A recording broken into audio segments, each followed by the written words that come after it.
kualitas. Aman Bapak Ibu? Aman? Aman? Proses penerimaan barang Bapak Ibu, saya batasi pembahasan di kita memang dengan konteks tokonya sudah siap terima barang. Saya tidak berbicara terkait behind of the skin, bagaimana caranya berjibakunya tim MD-nya kita, tim merchandiser-nya kita untuk deal sama supplier, untuk usaha mencari barang, untuk dapat harga paling murah, untuk deal promosi dengan para yang punya barang. Itu ada di behind of the skin. Datang ke toko, produknya sudah ada, harganya sudah ada, tinggal jual. Jadi sampai di toko matang. Jadi yang saya bahas di sini adalah proses penerimaan barang, konsepnya memang sudah ada jadi matang di toko. Jadi tidak ada seperti warung tradisional seperti umumnya kita tahu. Kalau warungnya sudah kosong, kita harus ke pasar belanja sendiri, kita harus ke agen belanja sendiri untuk warung kita yang tradisional yang sifatnya sendiri. Karena salurannya distribusinya memang cuma satu arah. Tapi kalau bicara modern trade, kita sudah tersistemasi dengan baik, sudah terautomisasi dengan baik, itu semua linkage dengan jalur konteksnya dengan para supplier, sudah dengan kerjasama perjanjian sendiri di merchandiser. Jadi satu divisi besar Alfamart yang berkontribusi terkait pengadaan dan kondisi produk di toko yaitu merchandiser.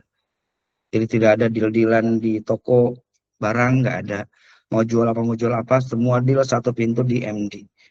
Nah yang ditekankan di modul ini adalah bagaimana proses terima barang. Berarti tidak membicarakan kenapa barang datang ke toko. Walaupun nanti di-spill sedikit kenapa, apa yang menyebabkan barang bisa datang ke toko. Dalam penerimaan barang di toko, kalau saya ambil tarik benang merahnya ini adalah penerimaan dan pengeluaran barang, proses yang ada di toko itu adalah ada 2 cara terima dan 3 cara keluar.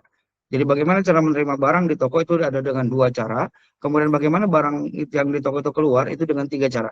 Saya ulangi, 2 cara masuk dan 3 cara keluar. 2 cara masuknya seperti apa Pak? Ini yang dibahas, yaitu di penerimaan barang warehouse dan BKL. 2 cara masuk. Jadi tidak ada di toko menerima barang dari sumber yang lain selain dari 2 sumber ini. Dari warehouse atau dari BKL. Warehouse ini kalau Bapak Ibu datang ke toko pernah lihat truk parkir di toko terus ada tulisan bilog begitu, pernah lihat Bapak Ibu?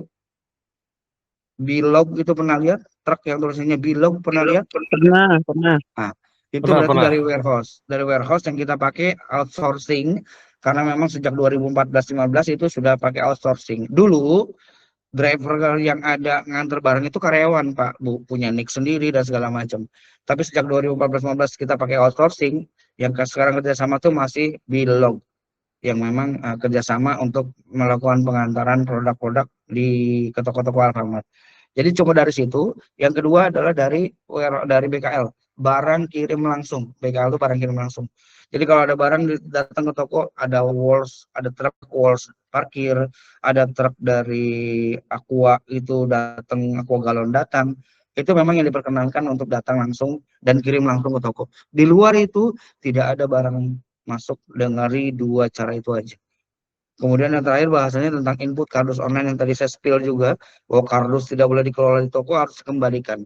Tapi ada satu alat aplikasi yang harus diinput untuk bisa mengintegrasikan data agar toko yang mengirim juga betul, yang menerima juga nanti betul, sehingga prosesnya bisa dijadikan sesuatu untuk pendapatan juga. Karena kardus ini cukup lumayan gitu ya. Pembahasan yang pertama tentang penerimaan barang dari warehouse. Ini cara pertama bagaimana barang masuk diterima di toko. Definisinya adalah penerimaan barang dari warehouse melalui proses setelah melewati salah satu proses pengeluaran barang. Jadi kalau tidak ada salah satu proses untuk pengeluaran barang, maka tidak akan pernah ada penerimaan barang atau permintaan barang yang dilakukan toko ke warehouse. Jadi sistem Alfamart adalah sistem distribusi ya Bapak Ibu, di mana satu distribusi misalkan Karawang akan mengcover beberapa kebutuhan toko-toko di wilayah Karawang, mungkin bisa 600 sampai 700 toko di-cover dari satu titik di Karawang. Di Cianjur ada satu cabang lagi yang gudang distribusinya di Cianjur yang akan mengcover mungkin 400 sampai 500 toko yang ada di Cianjur sampai Sukabumi sana. Di Gorontalo kurang lebih ada 300 atau berapa toko yang di-cover dari satu kantor cabang distribusi di Gorontalo yang akan mengirimkan barang-barang ke toko-toko yang ada di Gorontalo. Jadi sistem distribusi ini baru akan bekerja setelah proses dilakukan di toko melalui salah satu proses pengeluaran barang. Tadi saya spill, ada 2 cara masuk, ada berapa cara keluar barang? Tiga, Pak. Ada Ada 3. tiga cara. 2 cara masuk dengan 3 cara keluar. 2 cara masuk, baik. 2 cara masuknya lewat warehouse, penerimaan warehouse dan BKL. Keluarnya adalah yang pertama retur ke warehouse, barang keluar ke warehouse. Yang kedua barang keluar ke BKL. Yang ketiga penjualan. Tanpa melewati proses ini, itu tidak akan muncul permintaan barang yang akan diproses sama masing-masing distribusi, masing-masing cabang. Jadi alur pertama kenapa barang bisa dikirim ke toko karena ada proses PB. PB itu adalah proses permintaan barang di toko atas transaksi yang ada di toko itu selama 1 hari. Hari itu terima barang, hari itu transaksi penjualan, hari itu transaksi retur, hari itu ada pengeluaran barang, ada penyesuaian barang juga bisa. Itu bisa didasarkan membuat PB toko. Dasar terbentuknya PB di toko dengan kirim EOD. Apa itu EOD? End of day. Jadi end of day di sana adalah fungsi untuk bagaimana caranya EOD itu dikirimkan wajib setiap hari tanpa tapi. Jadi EOD ini proses harus dilakukan setelah toko tadi tutup shift, misalkan tokonya tutup jam 10. Maka maksimal sekali jam 11.30 itu toko sudah harus memproses semua data 1 hari transaksi apa saja, diproses yang namanya EOD dan dikirimkan ke cabang. Sampai sini aman Bapak Ibu? Sampai sini aman Bapak Ibu? Aman. Aman ya. EOD adalah end of day. Proses tutup toko terakhir untuk bisa mengakumulasi semua transaksi yang terjadi 1 hari. Dasar itulah yang akan membentuk PB. Apa jadinya kalau toko tidak kirim EOD? Kita tidak pernah tahu gudang distribusinya toko butuh berapa. Maka data ini penting sekali untuk dikirim setiap hari. Proses kalau sudah dilakukan dengan benar di toko, maka selanjutnya proses akan disiapkan di warehouse-nya kita, di bagian supply distribusinya kita. Terkait picking, shipping, dan loading, radarnya ada di bisnis proses dari distribusi warehouse-nya kita. Mereka yang akan terima berapa permintaannya, mereka yang packing semua permintaan sesuai dengan PB-nya di toko, melakukan shipping juga, kemudian meloading barang masuk ke truk dan melakukan pengiriman ke toko. Jadi 2 proses inti di toko ada di sini dan siap untuk terima saat dikirim barangnya. Sementara picking, shipping, dan loading ini ada di warehouse. Seperti itu Bapak Ibu alurnya ya.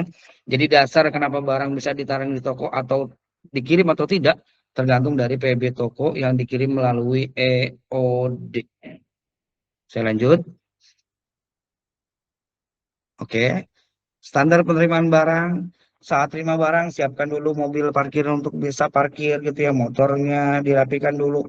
Parkir mobil kalau konsumen mungkin bisa dibantu dulu untuk dirapikan, disiapkan, atau tunggu dulu konsumennya selesai belanja baru parkirkan. Itu penting karena memang ada hal yang harus disiapkan, tidak harus betul-betul melihat tingkat hal yang karena memang tidak tiap hari juga. Ada beberapa toko yang dikirim setiap hari, ada beberapa toko yang mungkin 2-3 hari, atau mungkin yang di ujung sana Gorontalo bisa jadi seminggu sekali. Tapi langsung 3 truk, 4 truk, 5 truk begitu sekaligus. Karena memang jarak dan segala macam yang kita kalau Jabodetabek aman lah, masih aspalnya nyambung gitu ya. Kadang-kadang yang di Gorontalo waktu di Makassar aja saya dari Makassar sampai ngirim barang ke Parepare itu hampir 10 jam dengan kondisi jalan akhirnya nggak bisa setiap hari. Kondisi jalan yang masih berantakan, ya mau nggak mau akhirnya seminggu sekali langsung 5 truk ke sana datang. Dari Makassar ke Jeneponto, dari Makassar ke Boni itu kan lumayan waktunya, waktu 2010-an jaraknya luar biasa. Itu nggak mungkin bisa setiap hari. Makanya kondisi truk ini juga harus betul-betul dipersiapkan untuk bisa saat kondisinya dia datang dan dipersiapkan area parkirnya. Validasi segel, penanganan barang dan di penurunannya harus hati-hati, pemindahan dan pemisahan barang kolian dan barang kontaineran, kabel tersegel dengan rapi, kondisi barang juga bisa mudah dibuka kontainernya, pengajuan retur barang jika ada barang yang rusak atas pengiriman yang lalu. Kemudian ini dilakukan kalau ada pelaporan pengajuan retur barang ya.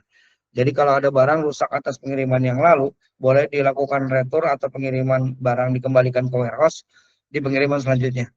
Jadi kalau yang hari ini datang, proses sistem yang saya update ke Bapak Ibu hari ini, sistem yang berlaku di Alfamart untuk penerimaan barang dari warehouse adalah sistem unchecking.